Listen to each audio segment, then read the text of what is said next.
안녕하십니까. 일반 물리학 기초 9장 할 차례죠. 고체와 유체에 대해서 공부를 하도록 하겠습니다.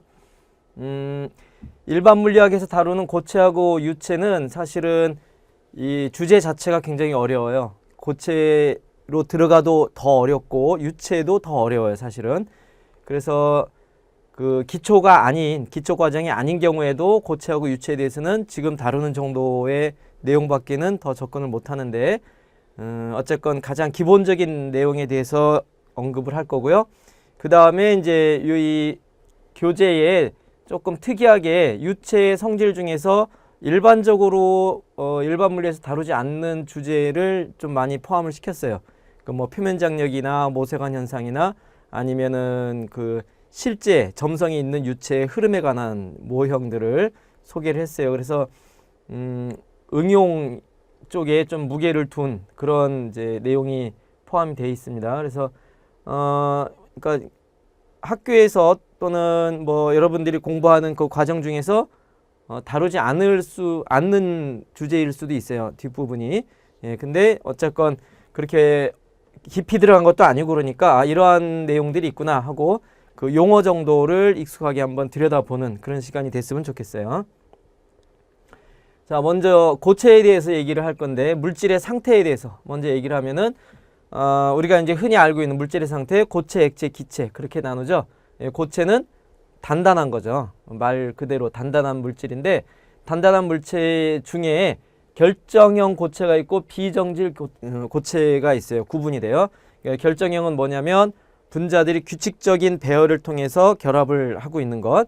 그 다음에 비정질은 규칙성은 없어요. 규칙성은 없지만은 결합이 단단해서 딱딱한 것. 예. 그래서 이러한 고체의 성질을 얘기할 때는 탄성을 얘기를 해요.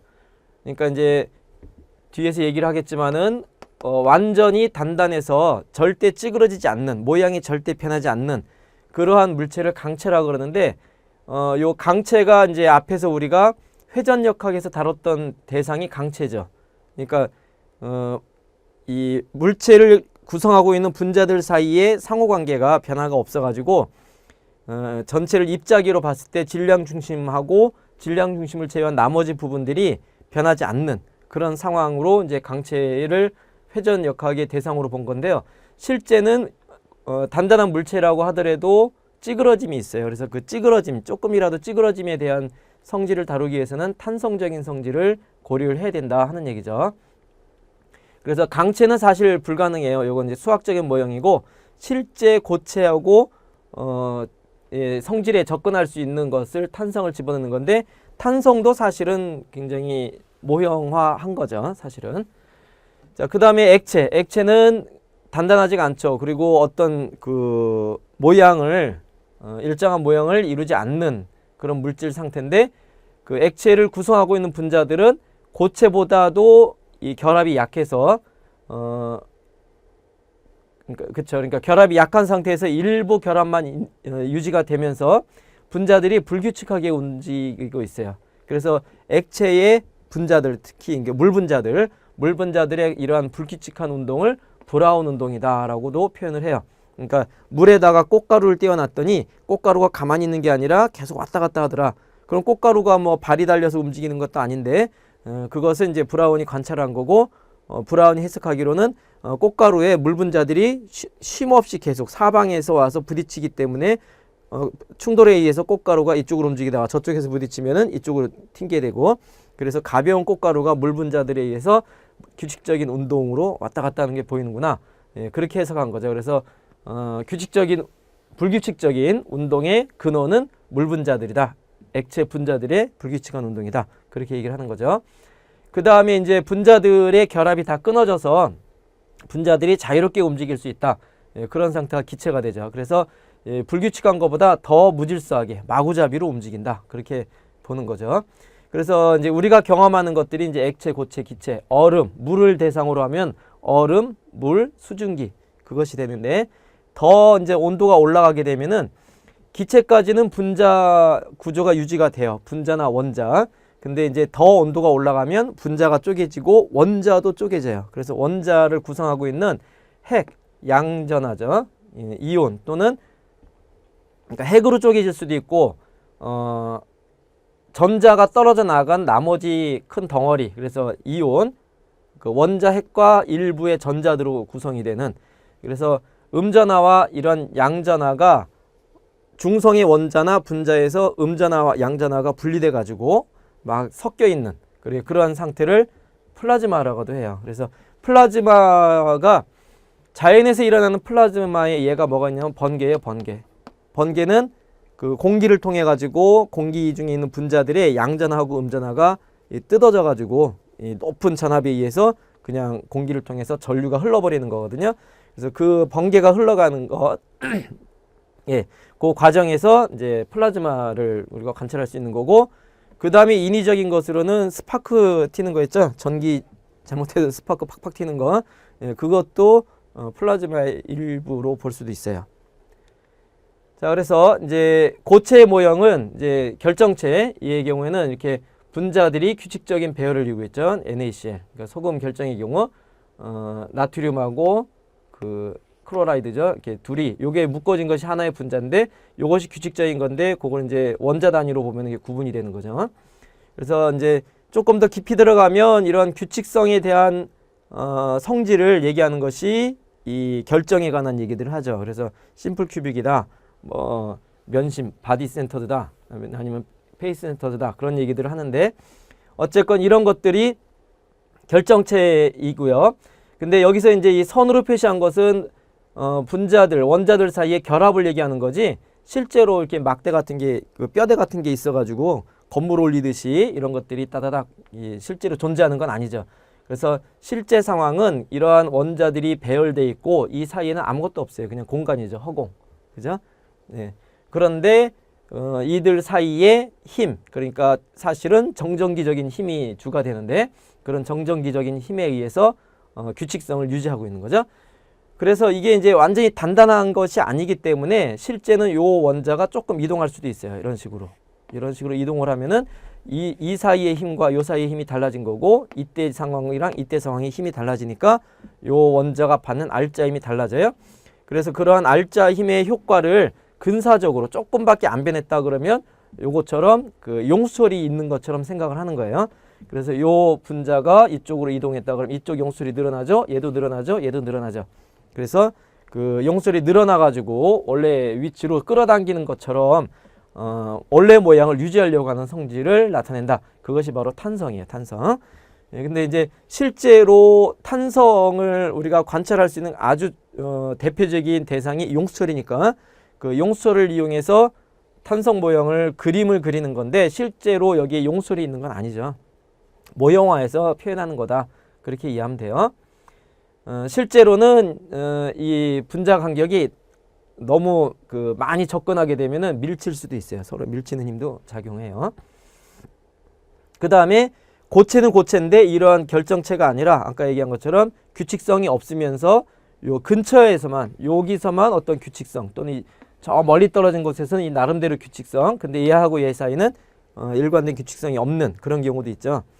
그래서 그런 경우도 있고 전체적으로 규칙성이 없는 경우도 있고, 이런 것들을 이제 비정질 고체라고 하는데, 유리 같은 경우, 유리는 단단하게 보이지만은 사실은 유리는 흐를 수 있는 성질을 갖고 있는 거고요. 그 흐름의 속도가 굉장히 느린 거고, 그리고 유리를 구성하고 있는 분자들의 그 결합이 이런 규칙성이 없는 그런 상태가 돼요.